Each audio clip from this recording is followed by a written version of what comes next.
Code blue. Dr. Murphy, code blue.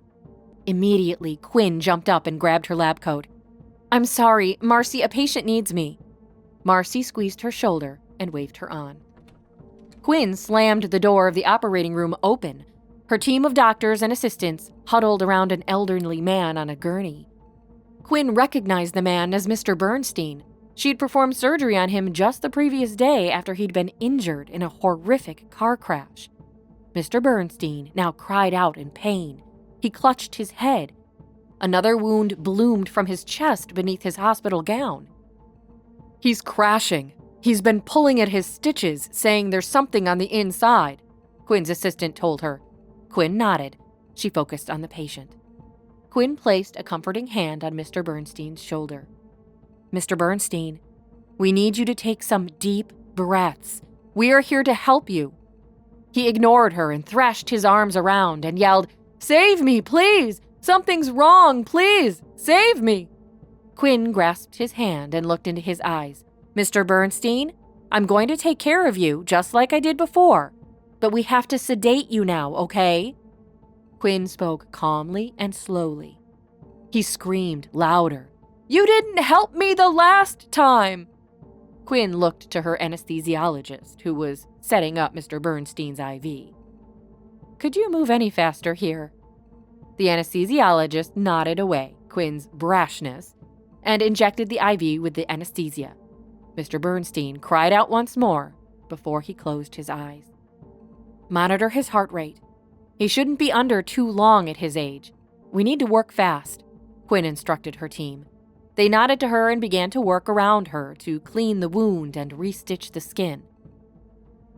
What happened? Quinn asked her assistant. He was fine last night post-surgery. Were there more complications? How were his vitals overnight? The assistant looked down at his tablet and scrolled through the patient's information. His vitals were normal until just now. He was recovering in the post-op when he started screaming. Jesus, Quinn whispered. Did we miss something?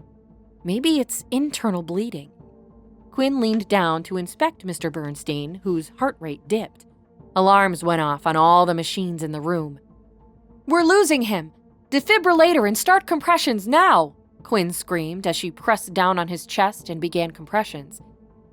She stood back as a nurse charged up and administered the defibrillator to Bernstein's ailing chest. 1 shock. 2 shocks.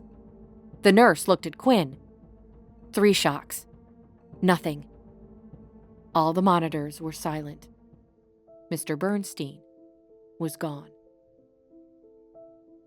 Later that day, Quinn stared at the empty gurney in the quiet operating room.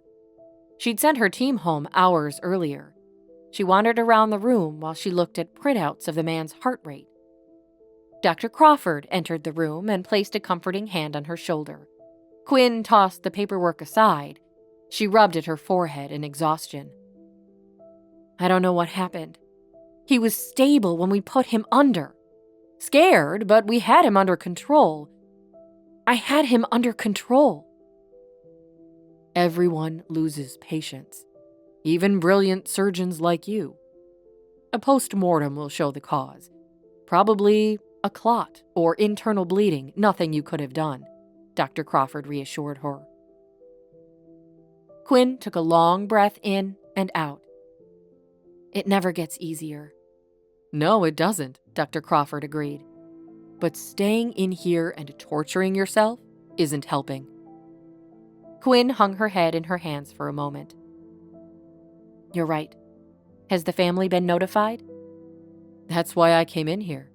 Mr. Bernstein's son is in the lobby. His name is Brad. Quinn exhaled. She closed her eyes. I would like to be the one to give him the news. Quinn walked with heavy steps into the hospital lobby. She clutched Mr. Bernstein's file to her chest. Brad Bernstein? Quinn called out. A man in a black hoodie stood up. His face was tear-stained. Quinn held out her hand. My name is Quinn Murphy. I'm the surgeon who is taking care of your father. I'm so sorry for your loss. Brad kept his hands in his hoodie. He glared at Quinn. Quinn took a step back from him. Sir, I assure you, and I promise you, we did everything we could to save your father. You're a liar. Brad pulled out a gun. Brad, please, please calm down. You let him die, Brad screamed. Stay still, Quinn froze. Please, I have young children. Children who need me, please. Shut up, Brad roared. Shut up! Brad's hand stopped shaking.